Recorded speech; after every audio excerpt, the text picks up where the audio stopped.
ये देखो नून से नारियल। तुम नून से नारियल? मैं तो नहीं हूँ, तुम नून से नारियल हो गई। जब तुम कटवाते थे, जब तुम छोटे होते थे, तुम कटवाते थे। मैं तो कटवाता था, तुमने तो टेंड करवा ली है। आप भी चलो। अगले जब तुम छोटे होते तुम भी टेंड करवाते थे और तुम गुंजी हो जाते थे। मैं तो नहीं, तुम्हें किसने बोला मैं टेंड करवाता? और अब फिर हम आपका मजाक उड़ाते थे।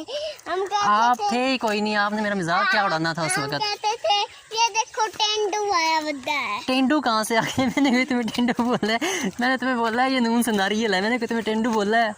बदतमीज। टेंडू हो। मैं कहाँ से टेंडू हूँ? ये टेंडू तो तुम हो, मैंने तो टेंडू कोई नहीं। टेंडू हो। तुम हो टेंडू। नहीं तुम हो। मैं कैसी हूँ? देखो मेरे इतने बड़े बड़े बाल हैं और अपने देखो एक भी बाल नहीं है, नारियल बने फिरे हो आज। वो उस कुत्ते ने काटे। किस कुत्ते ने काटे हैं?